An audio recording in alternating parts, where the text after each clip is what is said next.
Today is a special one-off episode as I need to tell you about the last few months of my life.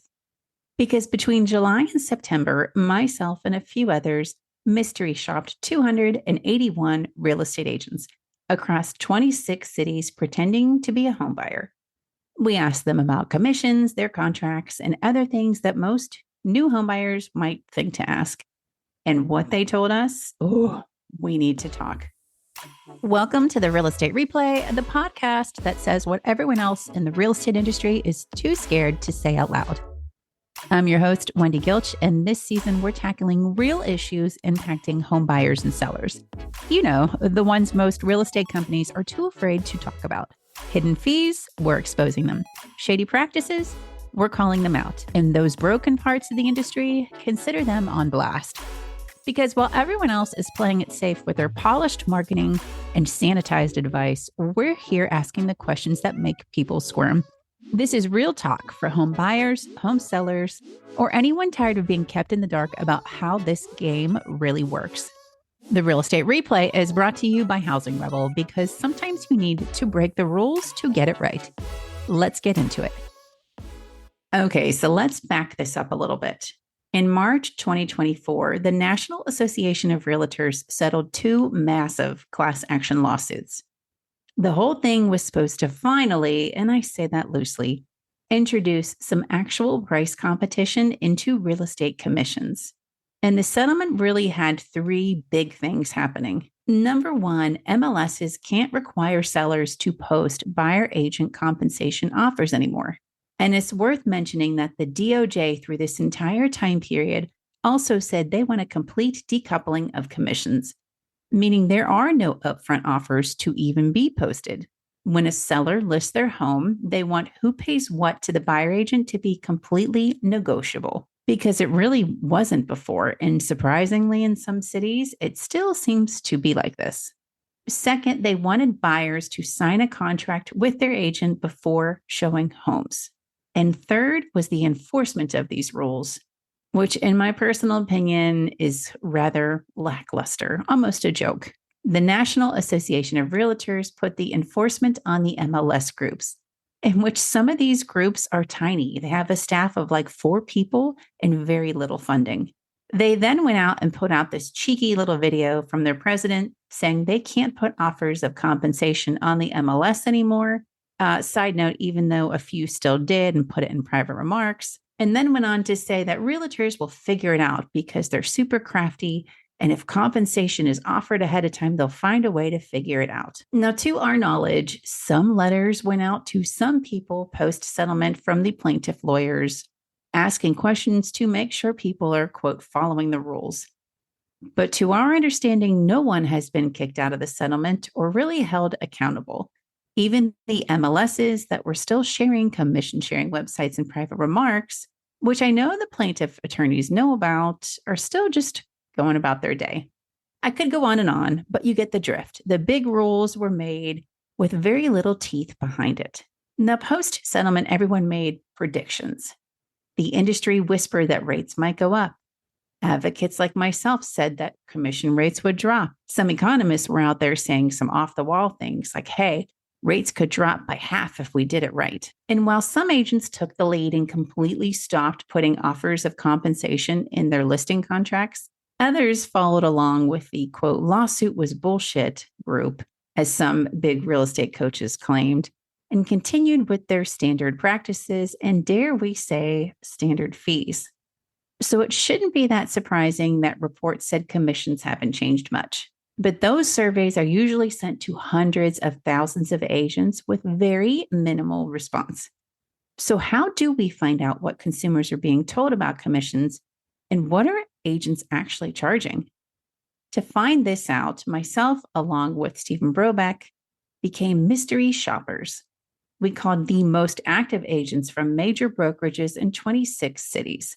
We played the role of a couple moving to town, looking to buy in the 400 to 700,000 range and paying cash. I myself personally called over 70 of these real estate agents, and what I heard day after day, city after city, was both exactly what I expected and somehow still shocking. Here's the thing about calling 281 real estate agents. you start to hear patterns, the same phrases, these same scripts, and sometimes these same lies. And let me be clear, there were some lies. The number one thing agents told me over and over and over was some variation of, don't worry, the seller pays my commission. In fact, 21 agents said not to worry because 90 to 99% of sellers pay the buyer agent commission. Some said 99%, 99%, like they did some sort of scientific study or something. 27 agents said none of my buyers have ever paid a commission. And 17 agents said the buyer won't ever pay. Several even said they'd put that guarantee in writing. It was always a way to diffuse the conversation about fees or why an agent would charge what they're charging. There was rarely, if ever, a conversation about why and what's included in that fee. It was mostly just a whole lot of fluff with no substance as to why they're charging 3% on a $500,000 home. And then there were the agents who got really creative and must have maybe missed the memo in which the DOJ in 2020 asked for agents to stop saying their services are free. Well, I mean, they technically aren't saying I am free. I think one actually did. But the wording got a new change of clothes. It's still the same script, different words. It's now, I charge $0 to work with buyers. I charge 0%. And one agent in Cincinnati literally said to me, we get paid by the seller. You don't pay us anything. Oh, wait. Actually, one agent in Indianapolis did say the word free. They said, it is my goal for the seller to pay 100% of the compensation. Therefore, I would be free. Now, here's where I want to stop and address something because every time that we expose stuff like this, the industry has the same response.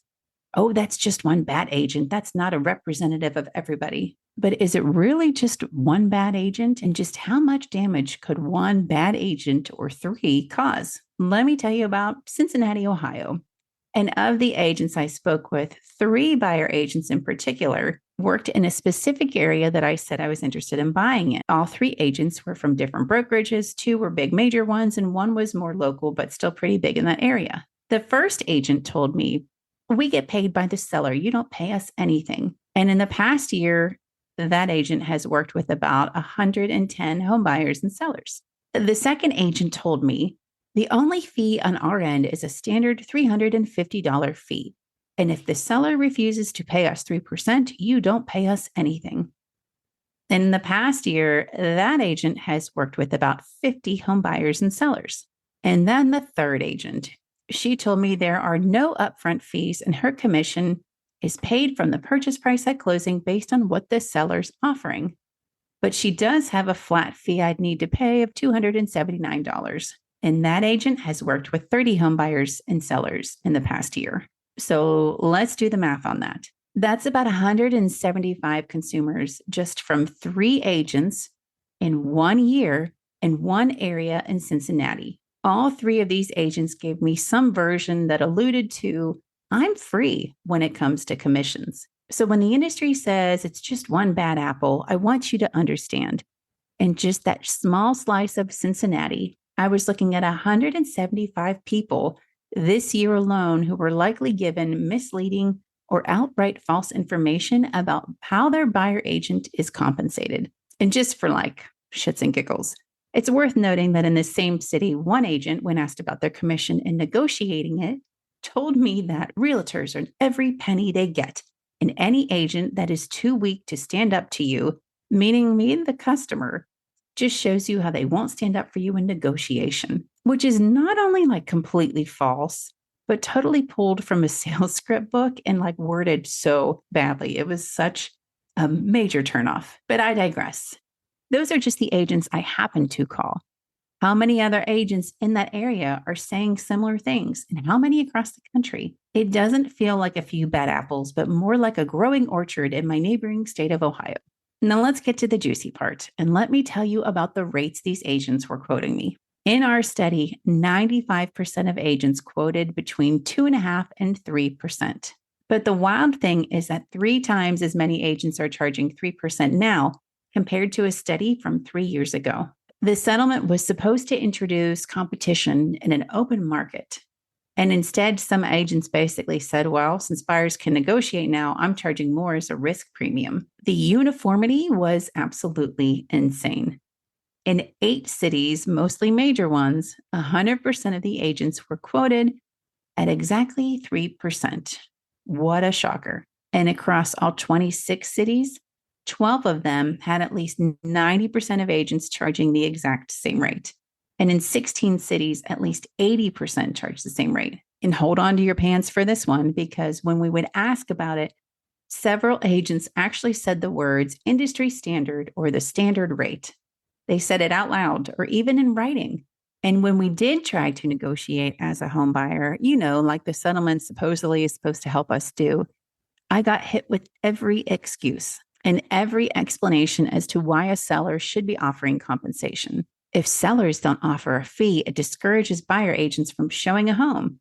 Cool. Wasn't that part of the reason you got sued in the first place? I need to ensure I'm compensated for my services. Why would I show you a house if I won't get paid? Another said, I won't sign a contract with the seller if they don't agree to 6% commission. I don't want to be all doom and gloom, so I will say this in our calls that there were some really great real estate agents that we did talk to. In my calls personally, it was usually 1 or 2 in each city that explained their fees, my responsibility as a buyer to pay those fees, negotiated the fees, and had really good insight into the process, the market, and how things work. And they did not push me into their lender partner, which is my biggest pet peeve. They gave straight, clear explanations of the rules of the road with no lies, no sales pitches, and no fluff. There was one in Buffalo and one in Baltimore, one in Indiana, 2 in Baltimore, and a few others that absolutely nailed it on my personal phone calls. And I so badly wanted to call them this week to let them know how well they did and how much I appreciated their honesty, their transparency. But unfortunately, we decided to remain anonymous for this report and keep it as such. But to that Buffalo agent out there, I hope you were super busy this year with happy clients, at least way busier than the other agent in Buffalo who told me I charge $0 and 0% working with buyers, and I will be compensated by the seller, or the agent from another brokerage in Baltimore that told me, the seller pays the commission for both. I pay no commission, and I only need to pay a $495 fee. I tried to press further in that conversation, saying another agent told me something different, but then they doubled down and said that I, as a buyer, am not involved in their commission. I feel like their buyer agreement would say otherwise, but I did not press further. What was interesting in our research is that 2/3 of agents told us they would accept a lower rate if the seller pushed back, and some of them would drop by a full percentage point. An agent quoting 3% would take 2. Of those willing to negotiate, nearly 1/3 would accept at least 1 full percentage point less. And several agents admitted that this is happening right now. A Birmingham agent said very often the seller will only pay 2%.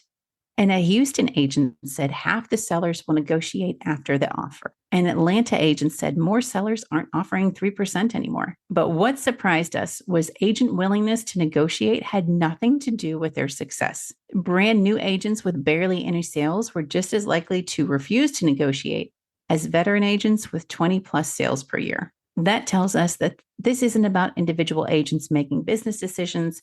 It's about culture and the need to keep the status quo. This is how we do things around here.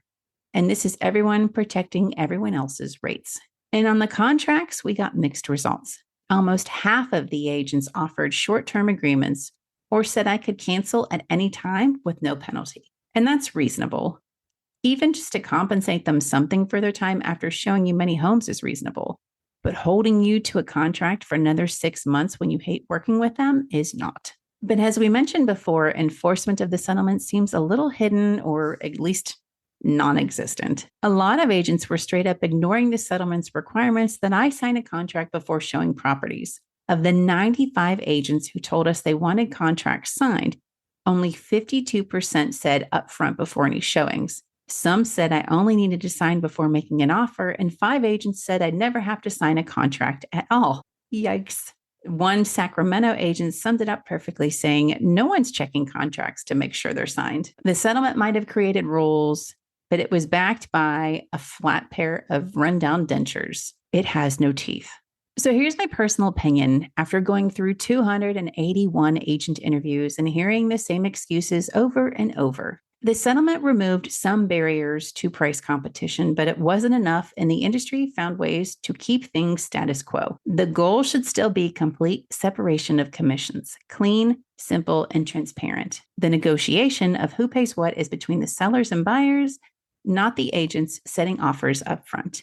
But how do we get there? The report does go into the idea of financing the agent's fees. If the GSEs allowed explicit financing of buyer commission, everything would probably change. Housing prices would likely drop, buyer commission would become more negotiable, and sellers would stop automatically offering to pay. Real competition might actually emerge. And major lenders have told insiders that they'd offer this option tomorrow if the rules changed.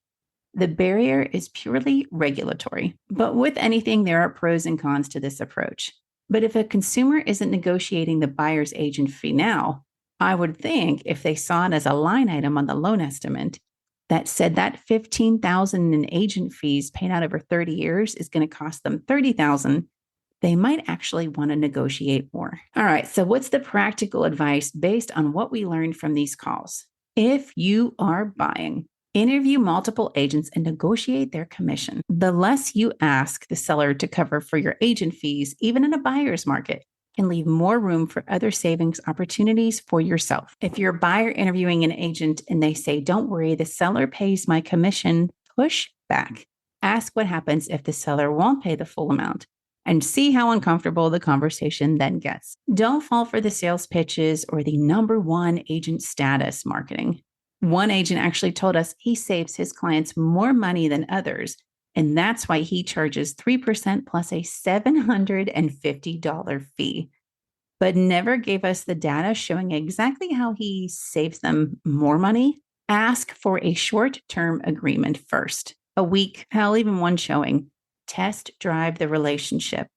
And when you do commit, keep it to 3 months max. If you like them, you can always extend it. And always understand what's going to happen if you decide to terminate the contract. Will you have fees? Will there be a penalty?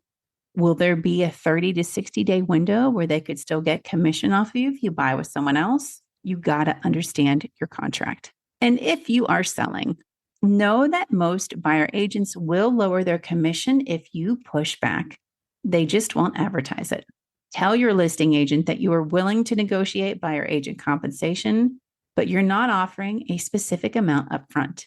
And find a listing agent that can spot the quote standard fee and know when to push back. Even if it's a buyer's market, you should be incentivizing the buyer paying for everything, not the agent trying to make as much as possible on their behalf. And don't let anyone scare you with your house won't get shown if you're not offering compensation, because that's one of the reasons they got sued in the first place. If there's one thing I did learn, it's that there are a lot of people out there feeding you sales scripts and bullshit, which is why Housing Rebel exists. You can always come to us for help to find the right person for free.